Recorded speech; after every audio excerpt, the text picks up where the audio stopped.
Hello students, in the previous class we discussed about the lesson number 10 light, sound and force। तो इस lesson में हमने क्या देखा था, जो लाइट है इस सब टॉपिक के बारे में हमने डिटेल स्टडी की थी।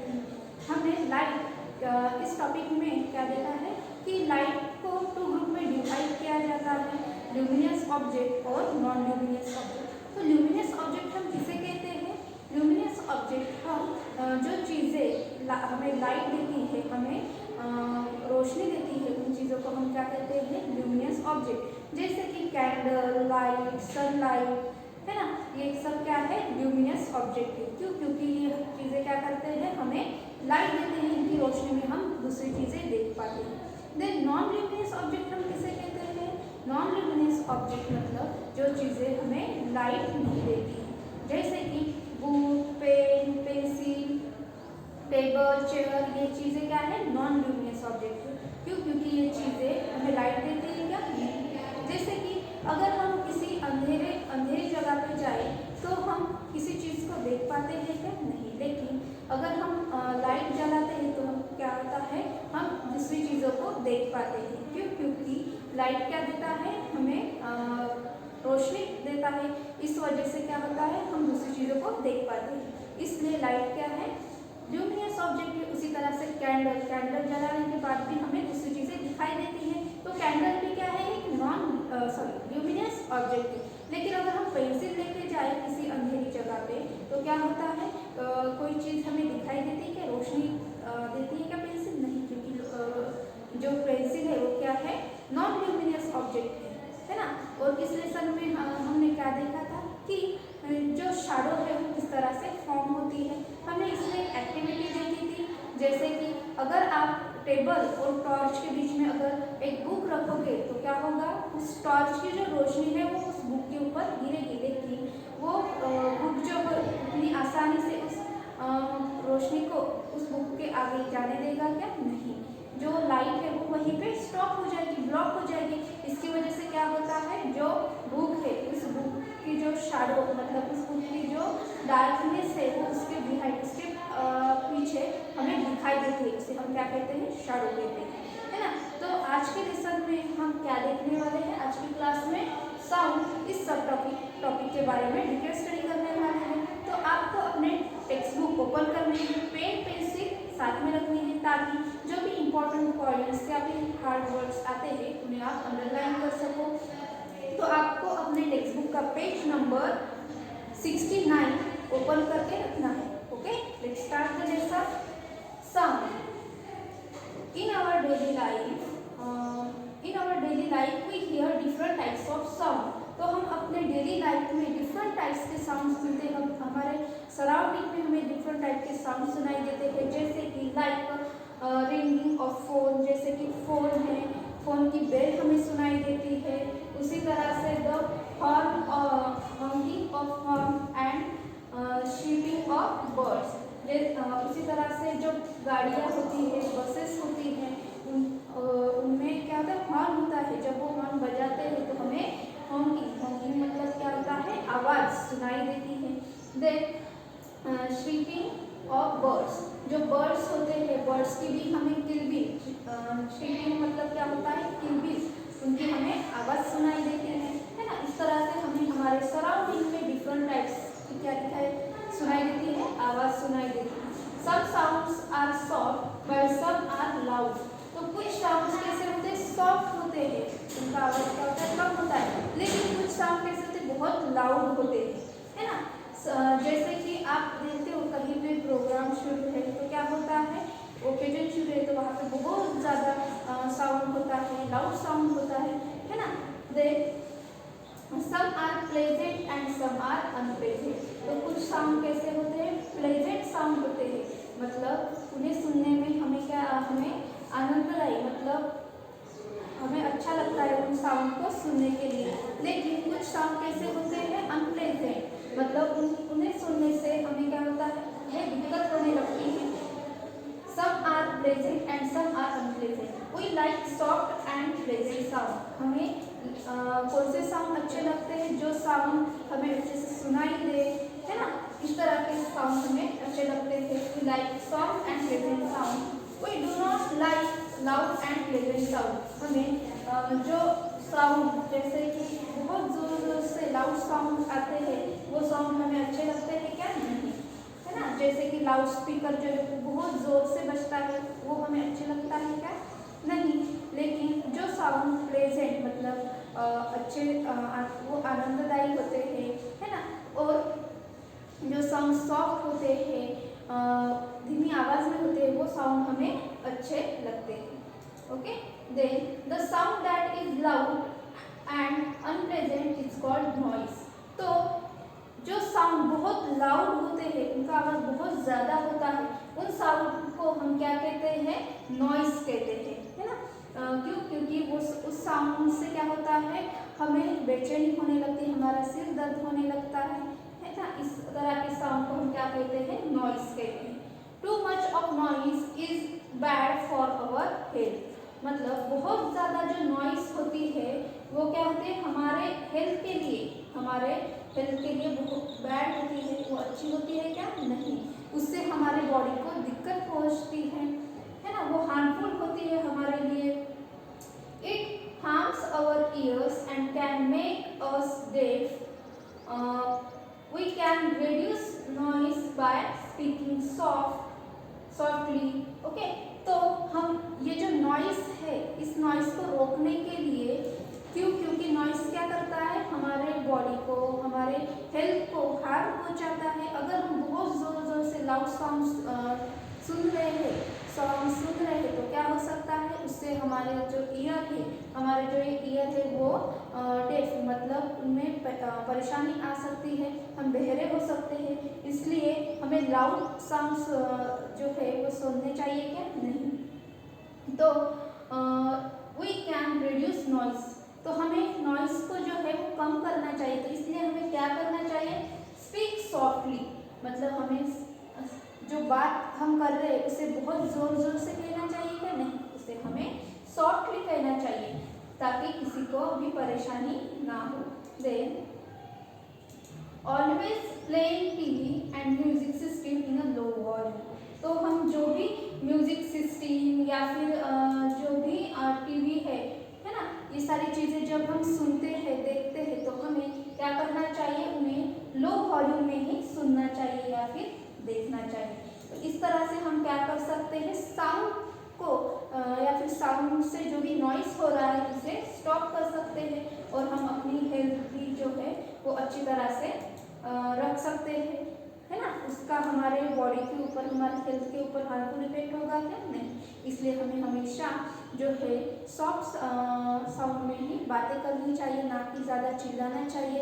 उसी तरह से जो भी टीवी है या फिर म्यूजिक सिस्टम है वो भी हमें धीमी आवाज़ में ही, लो साउंड में ही हमें सुनना चाहिए। उससे क्या होगा? हमारी हेल्थ भी अच्छी रहेगी। Then in our daily life we see many objects around us like books, desk and chair. They do not move on their own. We need to push or pull them to move. तो हम अपने surrounding में हमारे आसपास बहुत सारी चीज़ें देखते हैं, जैसे कि टेबल है, बुक है, देन पेन, पेंसिल, ये सारी चीज़ें हैं। तो ये चीज़ें एक जगह से दूसरी जगह अपने आप जाती है क्या? नहीं, है ना। उन्हें एक जगह से दूसरी जगह, अगर इस टेबल को या फिर इस चेयर को एक जगह से दूसरी जगह हमें मूव करना है तो हमें क्या करना पड़ेगा? उसे पुश करना पड़ेगा या फिर पुल करना पड़ेगा, है ना। अ पुश और a pull applied on body is called force. तो ये जो पुश और पुल हम अप्लाइड करते हैं किसके ऊपर? बॉडी के ऊपर। किसी भी बॉडी के ऊपर जब हम ये अप्लाई करते हैं तो क्या होता है? उसे हम क्या कहते हैं? फोर्स कहते हैं। ओके, जैसे कि आपको यहाँ पे इमेज में दिखाई दे रहा है, क्या दिखाई दे रहा है? बुक है, चेयर है, डेस्क है, ये अपने आप मूव होते हैं क्या? नहीं। इन्हें मूव करने के लिए हमें क्या करना पड़ता है? पुश करना पड़ता है। जैसे कि आपको यहाँ पे इमेज में दिखाई दे रहा है, क्या कर रहे हो? गर्ल पुश कर रही है। उसी तरह से पुश जैसे कि चेयर को अगर मूव करना है उसे भी पुश करना पड़ता है ना, पुल करना पड़ता है किसी चीज़ को।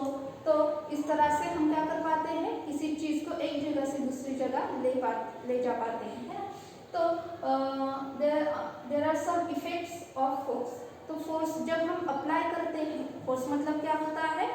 पुश और पुल ऑब्जेक्ट, मतलब पुश और pull applying on a object is called force. तो इस फोर्स का जब हम किसी भी ऑब्जेक्ट के ऊपर फोर्स को अप्लाई करते हैं तो इसका एक इफेक्ट होता है उस ऑब्जेक्ट के ऊपर। Now we see the effects of force. Force can move a resting object, जैसे कि अगर ये जो कार है ना, ये जो गाड़ी है ये क्या है, स्टॉप है, मतलब ये रेस्ट में है, मूव हो रही है क्या, नहीं। तो हम फोर्स को अप्लाई करके क्या कर सकते हैं, रेस्टिंग ऑब्जेक्ट को क्या कर सकते हैं, हम मूव कर सकते हैं, जैसे कि आपको यहाँ पे इमेज में दिखाई दे रहा है ना। उसी तरह से force can change the shape of an object. Force क्या कर पाता है, जो भी चीजों का शेप है उसे क्या करता है, वो चेंज करता है। जैसे कि आपको यहाँ पे इमेज में दिखाई दे रहा है, ये जो बॉल है वो क्या कर रहा है, इस बॉल के ऊपर फोर्स अप्लाई कर रहा है और ये बॉल क्या होता है, इसका शेप चेंज हो जाता है। उसी तरह से आप जब देखते हो कि आपकी जो मदर है वो क्या करती है, जब रोटी बनाती है तो क्या होता है, वो जो रोटी का आटे का गोला होता है उससे भी वो क्या करती है, प्रेस करती है, उससे क्या होता है, उस गोले का आकार क्या होता है, चेंज हो जाता है ना। उसी तरह से जब आप जो बलून है, बलून में जब आप एयर डालते हो तो क्या होता है, उससे भी बलून का क्या होता है, साइज बढ़ जाता है। और जब आप उस बलून के ऊपर फोर्स अप्लाई करते हो तो उस बलून का क्या हो जाता है, शेप चेंज हो जाता है। उसी तरह से जैसे कि आपको यहाँ पे इमेज में दिखाई दे रहा है, ये बॉल क्या कर रहा है, बॉल के ऊपर फोर्स अप्लाई कर रहा है और उस फोर्स से क्या हो रहा है, बॉल का शेप चेंज हो रहा है। Then force can stop a moving object, और ये फोर्स क्या करता है, मूविंग ऑब्जेक्ट को भी स्टॉप करता है। जैसे कि आप इस इमेज में देख रहे हो कि ये जो गर्ल है और ये बॉय क्या कर रहे हैं, बॉल प्ले कर रहे हैं, है ना, एक दूसरे के सामने वो क्या कर रहे हैं, उसे थ्रो कर रहे हैं। तो क्या होता है, ये गर्ल क्या करती है, उसे अपने हाथों उसका फोर्स अप्लाई करके उसे क्या कर रही है, स्टॉप कर रही है। मतलब अब ये बॉल जो है कौन से इसमें है, ये बॉल स्टॉप है ना, इसकी मूवमेंट हो रही है क्या, नहीं। लेट्स सी हियर, है ना। इसी तरह से क्या हो रहा है, ये बॉल क्या हुआ, मूव हुआ, क्यों, क्योंकि इस बॉय ने क्या किया, उस बॉल के ऊपर फोर्स अप्लाई किया। तो इसका मतलब क्या हुआ, force can move a stopping, मतलब force can stop a moving object. तो फोर्स क्या करता है, मूविंग ऑब्जेक्ट को स्टॉप करता है। Then force can stop a moving object when we move some things by applying force we do work. और जब हम किसी किसी चीज के ऊपर फोर्स अप्लाई करके क्या करते हैं, उसे उसी डायरेक्शन में मूव करते हैं उसे, तब हम क्या कह सकते हैं कि हमने वर्क किया है, मतलब हमने काम किया है ना। Now we see the next, friction. Friction मतलब क्या होता है, घर्षण, है ना। किसी एक चीज दूसरी चीज को क्या करती है, टकरा जाती है, तो उसे हम क्या कहेंगे, फ्रिक्शन कहेंगे। ओके, लेट्स सी हियर, जैसे कि आपको यहाँ पे इमेज में दिखाई दे रहा है, ये बैग्स जा रही है स्लाइड होके, है ना। तो इनमें क्या हो रहा है, एक दूसरे में फ्रिक्शन हो रहा है। Okay, roll a ball on the floor, after some time it slow down and finally stop. तो आप जब बॉल खेलते हो तो क्या होता है, जब आप बॉल को थ्रो करते हो तो वो बॉल उसी तरह से रोल होते ही जाती है कि नहीं, कुछ समय बाद स्टॉप हो जाती है। तो ऐसा क्यों होता है, क्या आपको पता है ऐसा क्यों होता है, क्योंकि जो ये फ्लोर का फ्रिक्शन होता है वो उस बॉल को क्या करता है, मूव होने से स्टॉप करता है। क्योंकि ये इस बॉल का और इस सरफेस का क्या होता है, फ्रिक्शन होता है, इनमें टकराव हो जाता है इस वजह से।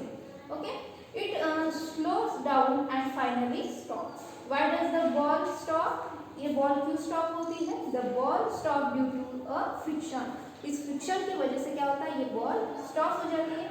Friction is a special force that slow down the movement of an object. तो फ्रिक्शन क्या है, एक स्पेशल फोर्स है जो क्या करता है, मूवमेंट, जो ऑब्जेक्ट्स होते हैं उन ऑब्जेक्ट्स को मूव होने से स्टॉप कराते हैं, है ना।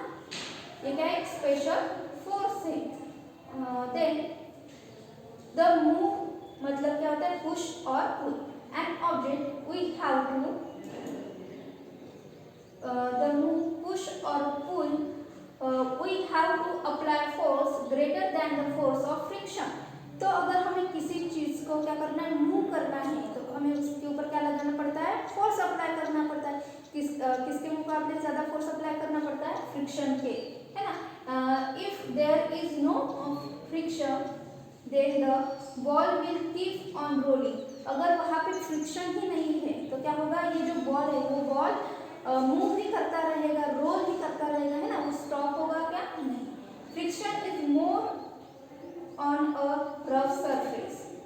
जो ये फ्रिक्शन है वो कैसे होता है, रफ सरफेस में बहुत ज़्यादा होता है ना। जैसे आपको यहाँ पे इमेज में दिखाई दे रहा है, ये बॉल कुछ समय बाद क्या हो गया है, स्टॉप हो गया है। क्यों हुआ, क्योंकि इस बॉल और इस सरफेस में बीच में क्या हुआ, फ्रिक्शन हुआ, टकराव हुआ, इस वजह से ये बॉल क्या हो गया, स्टॉप हो गया। तो ये जो फ्रिक्शन है, फ्रिक्शन जो है वो रफ जो सरफेस होता है, रफ एरिया होता है, वहाँ पे क्या होता है, वो बहुत ज़्यादा होता है। इस वजह से हमें कोई भी चीज़ अगर एक जगह से दूसरी जगह मूव करनी है तो हमें बहुत ज़्यादा फोर्स अप्लाई करना पड़ता है। Comparison to a smooth surface. जो ये रफ सरफेस है, इस रफ सरफेस में ज़्यादा क्या होता है, फ्रिक्शन होता है। अगर हम कंपेयर करें स्मूथ सरफेस को, स्मूथ सरफेस में ज़्यादा फ्रिक्शन होता है क्या, नहीं। इस वजह से क्या होता है, कोई भी चीज़ बहुत आसानी से फिसल सकती है। Then friction prevents us from slipping on a surface and thus helps us to move। तो ये जो फ्रिक्शन है वो फ्रिक्शन हमें मदद करता है चलने के लिए, है ना। अगर हम बहुत स्मूथ सरफेस है, फ्लोर है, तो हम उसके ऊपर आसानी से चल पाते हैं, नहीं, हम स्लिप हो जाते हैं। लेकिन वही रफ सरफेस है तो हम वहाँ पे बहुत आसानी से चल पाते हैं।